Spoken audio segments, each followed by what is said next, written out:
भाइयों, आज जिस मौजू पर मैं कुछ आपके सामने गुफ्तगू करना चाहता हूं, उस मौजू का ताल्लुक हमारे और आपके परवरदिगार ने, हमारे रब ने हमें इनाम देने के लिए और हमें सजा देने के लिए दो अलग अलग मकामात बनाए हैं।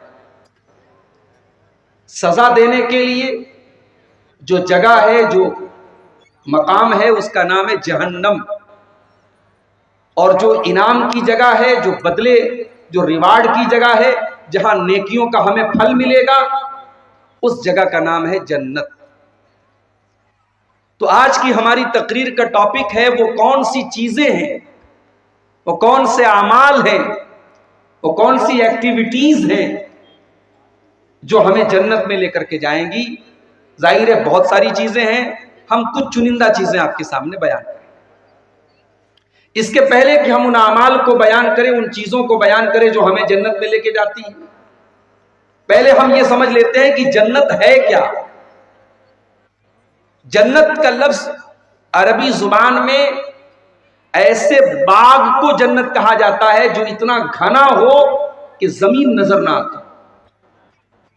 असल में जन्ना के माने अरबी में किसी चीज का गायब होना, इसीलिए जिन्नात को जिन कहा जाता है, क्योंकि जिन जो होते हैं वो हमें नजर नहीं आते, वो अदृश्य होते हैं, इनविजिबल होते हैं, हम उन्हें नहीं देख सकते, वो हमें देखते हैं। तो जन्नत कहते हैं उस बाग को जिसमें इतने पेड़ हो, इतने दरख्त हो कि जमीन नजर ना आ रही हो ऊपर से, उसको कहते हैं जन्नत। और शरीयत में जन्नत उस मकाम का नाम है जो अल्लाह रब्बुल आलमीन ने अपने नेक बंदों के लिए तैयार करके रखी है। अब वो जन्नत कैसी है, उसमें क्या क्या मिलेगा, वो एक अलग टॉपिक है।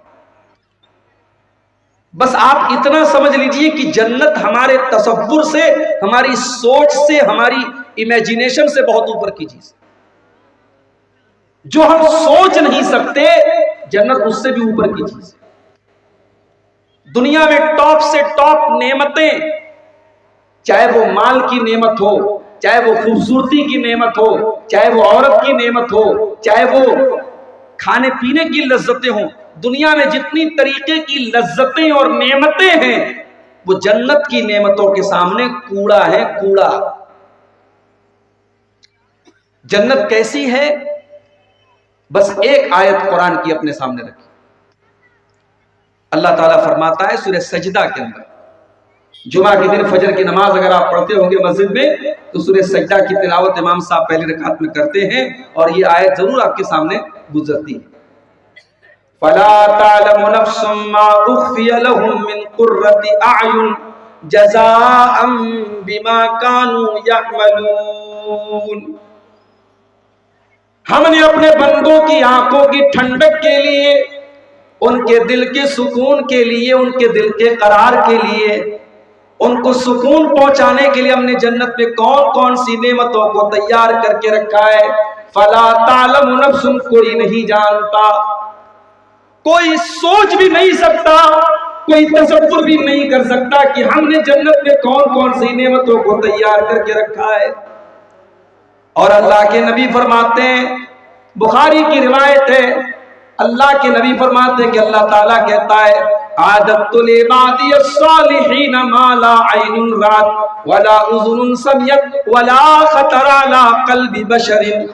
ऐ मेरे बंदो, मैंने जन्नत में अपने बंदों के लिए जिन नेमतों को तैयार करके रखा है, न तो किसी कान ने सुना है, न तो किसी आंख ने देखा है, न किसी दिल में उनका ख्याल आया है, न किसी ने सोचा भी होगा कि ऐसी नेमतें मिलेंगी। भाई दुनिया में आप खाना खाते हैं, भूख लगती है, खाना खाते हैं, आपकी पसंद का खाना आया तो थोड़ा ज्यादा खाते हैं। उसके बाद एक टाइम ऐसा आता है कि खाना खाते खाते आपकी भूख पूरी हो जाती है, पेट भर जाता है, उसके बाद आपको लगता है यार छोड़ो, बस हो गया, बहुत हो गया। जन्नत में ऐसा नहीं। जन्नत में कोई बोर नहीं होगा, कोई उकताएगा नहीं। ला यमस्सुहुम फीहा नसबुन वमा हुम मिन्हा बिमुखरजीन। जन्नत में कोई थकेगा नहीं, कोई बोर नहीं होगा, और जन्नत में जाने के बाद किसी को जन्नत से निकाला नहीं जाएगा। जहन्नम से तो लोग निकलेंगे, जहन्नम में जाने के बाद बहुत सारे लोगों को अल्लाह ताला उनके गुनाहों की सजा दे करके या अपने नबी की सिफारिश के जरिए उनको जहन्नम से निकालेगा। मगर जो जन्नत में एक बार चला गया, अब जन्नत से निकल नहीं सकता। जन्नत में ये डर नहीं है। दुनिया में ये डर होता है ना, आज पैसा है कल पता नहीं होगा कि नहीं होगा, आज जवानी है कल बुढ़ापा आ जाएगा। जन्नत में बुढ़ापा नहीं आएगा। जन्नत में जितने लोग होंगे सब जवान होंगे, 30 से 33 साल, 30 से 33 साल के बीच, ईयर्स के बीच में। और जन्नत में सब खूबसूरत होंगे। दुनिया में अगर कोई इंसान बदसूरत भी रहेगा, जन्नत में जाते ही ऐसी हवा चलेगी उसको बेहतरीन हो जाएगा, उसकी शक्ल बेहतरीन हो जाएगी। सबकी हाइट एक जैसी होगी, वहां कोई लंबा कोई नाटा नहीं, सबकी हाइट बराबर होगी। और जन्नत की औरतें, अल्लाह अकबर, अल्लाह ने फरमाया सूरह रहमान के अंदर, फीहिन्ना कासिरातुत तर्फि लम यतमिसहुन्ना इंसुन क़ब्लहुम वला जान। जन्नत में जो हूरें होंगी वो नजरों को झुकाने वाली होंगी, इतनी पाकीज़ा होंगी, उनको किसी इंसान ने कभी हाथ नहीं लगाया होगा, किसी जिन्नात ने कभी उनको हाथ न लगाया होगा। फबिअय्यि आलाइ रब्बिकुमा तुकद्दिबान। तो ऐ मेरे बंदो, ऐ जिन्नात और इंसान, तुम अपने रब की कौन कौन सी नेमतों को झुटलाओगे? कअन्नहुन्नल याकूत वल मरजान। वो जन्नत की औरतें इतनी सुंदर होंगी, इतनी खूबसूरत होंगी, जैसे समुंदर के अंदर से निकलने वाला सीप होता है, जैसे समुंदर के अंदर से निकलने वाला मोती होता है। समुंदर के अंदर से जो मोती निकलता है वो प्योर होता है, वो शुद्ध होता है, असली होता है। जन्नत की औरतें बिल्कुल प्योर होंगी, वो अनटच्ड होंगी, उनको किसी ने टच भी नहीं किया होगा। उनकी आंखों में हया होगी, वो बेहया नहीं होंगी, वो बेशर्म नहीं होंगी। दुनिया की औरतें उनका मुकाबला नहीं कर सकती। अल्लाह के नबी फरमाते हैं, लौ अन्नम्रातन मिन अहलिल जन्नति इत्तलअत इला अहलिल अर्दी। अगर जन्नत की कोई औरत दुनिया की तरफ झांक ले, सिर्फ वो दुनिया की तरफ झांक ले, लमलअत मा बैनहुमा रीहन, तो जमीन और आसमान के बीच में उसकी खुशबू भर जाएगी। सिर्फ वो झांक ले, आना तो बड़ी दूर की बात है। अगर जन्नत की औरत जमीन की तरफ झांक दे तो दुनिया उसकी खुशबू से भर जाएगी। वलनसीफुहा अला रासिहा खैरुम मिनद दुनिया वमा फीहा। और जन्नत की औरतों के सर के ऊपर जो दुपट्टा होगा, अल्लाह के नबी फरमाते हैं, वो दुनिया की सारी नेमतों से बेहतर होगा। पता ये भी चला कि जन्नत की औरतें दुपट्टा पहनती हैं। इसका मतलब ये हुआ कि दुनिया में जो औरत दुपट्टा पहनती ओढ़ती है और जो पर्दा करती है, वो हकीकत में जन्नत में जाने वाली औरत है। इसलिए कि जन्नती औरत की पहचान ये होती है कि उसके सर पर दुपट्टा होता है। दुनिया में आज कटिहार में मैं आपसे पूछूं, साहब सबसे महंगी जमीन कहां की है? हमारे इसहाक भाई ने बताया, मौलाना हाजीपुर का एरिया बड़ा तरक्की याफ्ता एरिया है, ऑफिसर्स कॉलोनी बड़ा पॉश एरिया है कटिहार का, वहां जमीनें बड़ी महंगी मिलती है। दुनिया में हम कीमती से कीमती इलाका जो होता है उसकी उसी हिसाब से वैल्यू होती है। मुंबई में आप बांद्रा में चले जाएं, अंधेरी में चले जाएं, शाहरुख खान का बंगला है, अमिताभ बच्चन का बंगला है, भाई साहब अरबों में उसकी वैल्यू है। क्यों?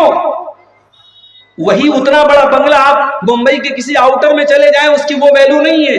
जगह की वैल्यू होती है। जगह की वैल्यू होती है कि मुंबई के सेंटर में, मुंबई के खूबसूरत इलाके में वो बंगला है। दुनिया के बेहतरीन से बेहतरीन इलाके जन्नत के सामने बेकार है मेरे भाई। अल्लाह के नबी फरमाते हैं, जन्नत में एक कोड़ा रखने की जगह, एक कोड़ा कितना बड़ा होता है? ज्यादा से ज्यादा 1 हाथ का होता है। हम ये कह सकते हैं जन्नत में 1 स्क्वायर फीट एरिया, जन्नत में 1 स्क्वायर फीट एरिया, अल्लाह के नबी फरमाते खैरुम मिनद दुनिया व मा फीहा, दुनिया की तमाम नेमतों से बेहतर है। दुनिया में बेहतरीन से बेहतरीन इलाके जन्नत के एक स्क्वायर फीट एरिया का मुकाबला नहीं कर सकते। वो लोग हम कितने बड़े नादान हैं। हम कटिहार के पॉश एरिया में मकान बनाने के लिए कितनी मेहनत करते हैं, हम दुनिया में जमीन और जायदाद के लिए कितनी मेहनत करते हैं, और जन्नत में जाने के लिए कोई मेहनत नहीं करते। जन्नत के लिए मेहनत करो। इसीलिए अल्लाह कुरान में कहता है वसारिउ इला मगफिरतिन मिर रब्बिकुम व जन्नतिन अर्जुहा समावातु वल अर्ज़ु उइद्दत लिल मुत्तकीन। ऐ मेरे बंदो, तुम आपस में एक दूसरे से आगे निकलने की कोशिश करो, तुम मेहनत करो, तुम दौड़ धूप करो अल्लाह की जन्नत को पाने के लिए, जिस जन्नत की चौड़ाई जमीन व आसमान के बराबर है, और जिस जन्नत को अल्लाह ताला ने मुत्तकी लोगों के लिए तैयार करके रखा है। दुनिया में औरतों के साथ बड़े मसाइल है साहब, बहुत सारी गंदगियां उनके साथ लगी हैं। जन्नत की औरतें हर किस्म की गंदगी से पाक हैं। दुनिया में हम खाना खाते हैं तो साथ में लेटरिन भी करते हैं। जन्नतियों को लेटरिन की हाजत नहीं। खाना खाया उन्होंने, उसके बाद पसीना हुआ और पसीने के जरिए उनका खाना हजम हो गया, फिर दोबारा भूख लगेगी। उनको जो चाहिए उनके खाने पीने की सारी नेमतें जन्नत के अंदर अवेलेबल है। ये है जन्नत मेरे भाई। कभी इंशाअल्लाह इस पर हम अलग से बात करेंगे कि जन्नत की नेमतों का कुरान और सुन्नत में क्या जिक्र किया गया। आज का हमारा टॉपिक ये है वो कौन सी ऐसी चीजें हैं जो जन्नत में हमें लेकर के जाती हैं। और ये बात नोट कर लीजिए, कामयाबी ये नहीं है कि आप लाल बत्ती वाली गाड़ी पर घूमें। कामयाबी ये नहीं है कि बिहार गवर्नमेंट में आपको मिनिस्टर बना दिया जाए, गांव का प्रधान बना दिया जाए, विधानसभा का विधायक बना दिया जाए और गांव में सबसे ज्यादा दौलत आपके पास हो जाए। कामयाबी ये नहीं है मेरे भाई। कामयाबी मेरे रब की नजर में, कामयाबी अल्लाह की नजर में क्या है? कुरान का 3रा पारा खोलो, सूरह आल इमरान के अंदर अल्लाह फरमाता है फमन ज़ुज़िया अनिन नारि व उदखिलल जन्नत फक़द फाज़ व मल हयातुद दुनिया इल्ला मताउल गुरूर। मेरे बंदो, हकीकत में कामयाब तो वो इंसान है जिसको हमने जहन्नम से बचा लिया और जिसको जन्नत में डाल दिया। जो जन्नत में चला गया वही कामयाब है, और जो दुनिया के चक्कर में पड़ा हुआ है वो कान खोल करके सुन ले, वमल हयातुद दुनिया इल्ला मताउल गुरूर। दुनिया की जिंदगी तो धोखा है, धोखा। बड़ा नाज था फिरौन को अपनी हुकूमत पर। फिरौन ये समझता था हुकूमत ये कामयाबी है, लेकिन फिरौन जो अपनी हुकूमत और बादशाह पर बहुत गुरूर करता था, बहुत नाज करता था, जो मूसा अलैहिस्सलाम का मजाक उड़ाया करता था, अल्लाह ताला ने उसी फिरौन को पानी में डुबा डुबा करके मार डाला। पानी में डूब करके मर गया, और जब मरने लगा तो फिरौन कहता है कि मैं अल्लाह के ऊपर ईमान लाता हूँ, मैं उस अल्लाह के ऊपर ईमान लाता हूँ जिस अल्लाह के ऊपर बनी इसराइल ईमान लाते हैं। अल्लाह ने फरमाया आल आना वक़द असैत मिन क़ब्लु, है फिरौन आज तक तो तू हमारी नाफरमानी करता रहा, आज तक तो तू हमारा मजाक उड़ाता रहा, और आज अपने सामने मौत को देख करके तू ईमान ले आया। फल यौमा नुनज्जीका बिबदनिका लितकूना लिमन खल्फका आयतन, है फिरौन आज हम तुझे इस पानी के अंदर मौत की नींद तो सुनाएंगे, मगर है फिरौन हम तेरी डेड बॉडी को सलामत रखेंगे, तेरे बदन को सलामत रखेंगे, तेरी डेड बॉडी को आने वाली नस्लों के लिए बाकी रखेंगे। आने वाली नस्लें देखेंगी, देखो फिरौन बहुत बड़ा बादशाह था, मगर अल्लाह ने उसका अंजाम क्या किया। जब उसने अल्लाह की नाफरमानी की, जब उसने अल्लाह का मजाक उड़ाया, अल्लाह ने उसका अंजाम क्या किया। तेरी लाश देख करके दुनिया इबरत हासिल करेगी।